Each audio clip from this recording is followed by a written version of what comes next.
खूबसूरत बीचेस और इन बीचेस में उससे भी खूबसूरत बीच हॉलिडे रिजॉर्ट। ये ईस्टर्न कोस्ट ऑफ अफ्रीका का छोटा सा लेकिन बेहद ही खूबसूरत देश मॉरिशस।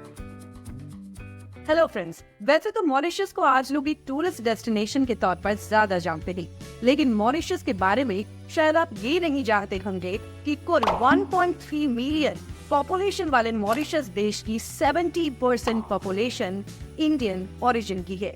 इसमें भी ज्यादा भोजपुरी और बिहार के लोग हैं। इतना ही नहीं, मॉरिशस के प्राइम मिनिस्टर प्रवीण जगन्नाथ और president Prithviraj Singh Roopun Indian origin के बिहारी मॉरिशियन हैं। अब आपके मन में ये सवाल जरूर आ रहा होगा कि आखिर मॉरिशस की सत्ता में इंडियंस का दबदबा कैसे हो गया। तो इसके पीछे की कहानी जानने के लिए आपको 18th सेंचुरी में जाना होगा, जब इंडिया में अंग्रेजों का शासन था।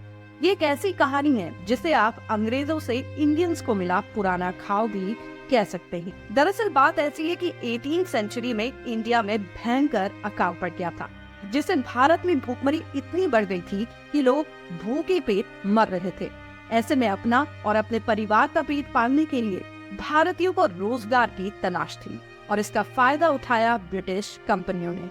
ब्रिटिश कंपनियों ने अकाल का फायदा उठाते हुए भारत से सस्ते मजदूरों को एक खास 5 साल के एग्रीमेंट के तहत अलग अलग देशों में भेजना शुरू कर दिया था। यहाँ जिस खास एग्रीमेंट की मैं बात कर रही हूँ वो था गिरमिट एग्रीमेंट। और जो भारतीय वासी मजदूरी करने के लिए इस एग्रीमेंट के तहत विदेशों में गए उन्हें गिरमिटिया मजदूर कहा गया। गिरमिटिया शब्द अंग्रेजी के शब्द एग्रीमेंट से निकला है। दरअसल जो भारतीय अनपढ़ मजदूर इस एग्रीमेंट पर साइन कर रहे थे वह एग्रीमेंट शब्द प्रोनाउंस नहीं कर पाते थे और उसे गिरमिट कहते थे। इस तरह इस एग्रीमेंट पर साइन करने वालों को गिरमिटिया मजदूर कहा गया। गिरमिटिया एग्रीमेंट के तहत ही इंडिया से ईयर 1834 में 36 मजदूरों को अगले 5 सालों के लिए एटलस नाम के एक जहाज से कोलकाता के रास्ते मॉरिशस भेजा गया। ये जहाज कोलकाता से 10 सितंबर 1834 को चला और 2 नवंबर 1834 को मॉरिशस पहुंचा। ये 36 मजदूर उत्तर प्रदेश और बिहार के थे और इनकी मूल भाषा भोजपुरी थी। वहीं इसी तरह 1834 से 1910 के बीच लगभग 4.5 लाख से भी ज्यादा गिरमिटिया मजदूर इंडिया के अलग अलग राज्यों जैसे कि महाराष्ट्र, तमिलनाडु, आंध्र प्रदेश से मॉरिशस भेजे गए थे। दरअसल तब मॉरिशस में गन्ने यानी कि शुगर केन की खेती के लिए मजदूरों की सख्त जरूरत थी। लेकिन यहाँ आपके लिए जानना जरूरी है कि ईयर 1833 में ब्रिटिश पार्लियामेंट की ओर से स्लेवरी एबोलिशन एक्ट पारित कर दिया गया था, जिसके अनुसार मजदूरों का कारोबार इलीगल था। ऐसे में ब्रिटिश आर्मी की नजरों से बचकर जहाज में ठूस कर भारतीय गिरमिटिया मजदूरों को लाया जाता था।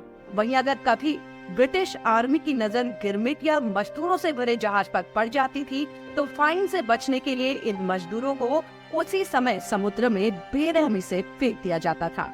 इस तरह जो मजदूर सुरक्षित रह गए वह मॉरिशस पहुंच गए, लेकिन क्योंकि वह सिर्फ मजदूर नहीं थे बल्कि गुलाम थे, ऐसे में उन्हें कई तरह से प्रताड़ित भी किया जाता था। जैसे कि 12 से 18 घंटों तक मजदूरी कराने के बावजूद उन्हें समय पर पैसे नहीं दिए जाते थे। इतना ही नहीं, भरपेट खाना तक नहीं दिया जाता था। वहीं अगर कोई गिरमिटिया मजदूर 5 साल पूरे होने पर अपने देश भारत वापस लौटना भी चाहता था तो उसमें भी ये ब्रिटिश कंपनियां उनकी कोई मदद नहीं करती थी। ऐसे में कोई और विकल्प न होने के चलते वह मजदूर गिरमिटिया मजदूर की तरह ही मॉरिशस में ही अपनी जिंदगी गुजारने को मजबूर होता था। लेकिन इन मजदूरों की जिंदगी में धीरे धीरे परिवर्तन तब आने लगा जब ईयर 1878 में लेबर एक्ट आया। इस एक्ट के आने से इन मजदूरों को इनके मौलिक अधिकार मिलने लगे थे। इस तरह 19th सेंचुरी तक इन्हीं गिरमिटिया मजदूरों ने मॉरिशस की छोटी छोटी खेती की जमीनों पर मालिकाना हक खरीदना शुरू कर दिया था और मजदूर बनकर गए कि लोग हमेशा के लिए मॉरिशस के ही होकर रह गए, जिसका परिणाम ये हुआ कि आज मॉरिशस की सत्ता से लेकर हर कारोबार में कभी मजदूर बनकर मॉरिशस गए इन्हीं इंडियन ओरिजिन के लोगों का दबदबा है। जैसा कि मैं शुरू में ही बता चुकी हूँ कि मॉरिशस के प्रेसिडेंट और प्राइम मिनिस्टर दोनों ही इंडियन ओरिजिन के बिहारी मॉरिशियस थे। वहीं इसके अलावा मॉरिशस में लगभग 48% हिंदू इंडियन ओरिजिन के लोग रहते हैं। सो फ्रेंड्स, ये थी ब्रीफ कहानी इंडिया से मजदूर बनकर मॉरिशस पहुंचे गिरमिट या मजदूरों की, जिनका आज मॉरिशस की सत्ता तक में दबदबा है। अगर आपको मेरी ये वीडियो पसंद आई तो प्लीज वीडियो को लाइक कीजिए और शेयर कीजिएगा। साथ ही मेरे चैनल को सब्सक्राइब करना बिल्कुल मत भूलिएगा। मिलते हैं अगली वीडियो में, तब तक के लिए take care and bye bye.